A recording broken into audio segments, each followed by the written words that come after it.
Just before I toddle off, though, this morning, we've been talking on the show about making theatre accessible to everyone.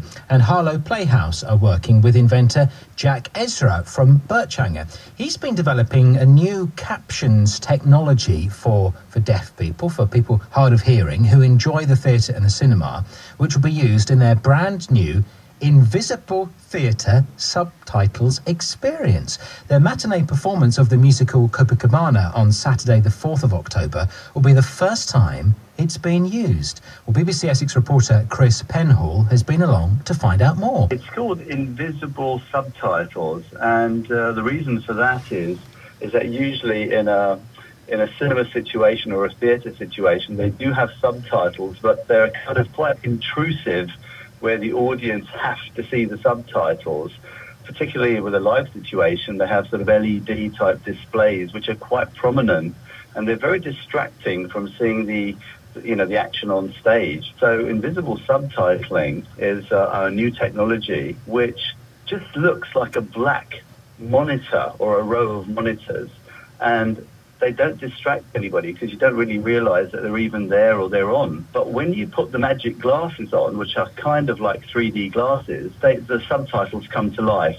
And more than that, it could be in full color, whereas usually subtitles are color-coded in just white. We can actually add pictures, and one of our systems allows a video wall as well. So you can have a video wall to the side of the stage made up of 4 monitors, and to the audience it's just a black set of monitors that don't do anything. But if you put the glasses on, it's a full color signer person, doing sign language for the people that want to see it. So it's kind of, it's called invisible subtitling, for a very good reason. You're doing this in conjunction with Harlow Playhouse, aren't you, at the moment? Yeah, Harlow have very kindly allowed us to, do our test, our big launch, on Saturday the 4th at the matinee, 2 o'clock matinee show. And we've been working with them. And, we've had a few hurdles that we needed to get over. Where do the displays go? Is it 3 monitors or is it 5?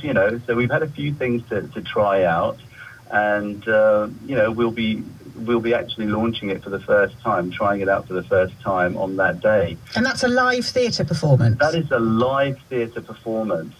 Now, as far as the cinema subtitling system goes, currently, there are many films that are subtitled for the deaf and hard of hearing, but usually they're quite special shows. You have to go late at night or early on a Sunday morning, to catch the shows. But with our system in the cinema, the monitors, a row of monitors, will simply go underneath the screen, and they don't even appear that they're even there or on. The problem at the moment is that it's very, very sophisticated software that has to be developed, and it's taken us a bit longer than we hoped.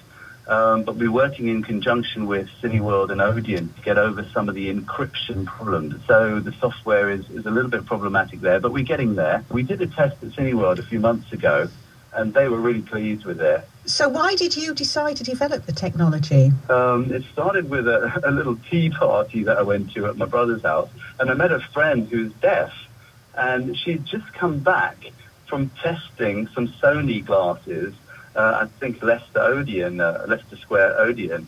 And, we were talking about it, and she said, "Come on, Jack, you're an inventor. You could do some magic with this. Can't you come up with an idea?" And then I thought, well, actually, I can. I do know a way of how to do this. And it just developed from that little conversation. I showed my prototypes to some writers for the deaf, and they really liked it. And before long, the deaf community were really getting behind it. The next thing I needed was a backer, and my current partner, who I agreed to go into business with, George Giorgio, he actually has a deaf wife, and he could see that this all made a lot of sense. Saturday the 4th is the big day then? Yeah, Saturday the 4th is the big launch, for the public for the first time and other industry people to have a go and see what it looks like, and whether it fits into people's desires. What a great idea. Chris Penhill talking to inventor Jack Ezra. There are still tickets available for the matinee performance of Copacabana on Saturday. If you decide to book, then inform the box office that you want the Invisible Theatre experience. They've got specific seats set aside in specific parts of the theatre to make the most of the technology. Box office number 01279 431 945. Harlow 431 945. Let us know how it goes. Her name was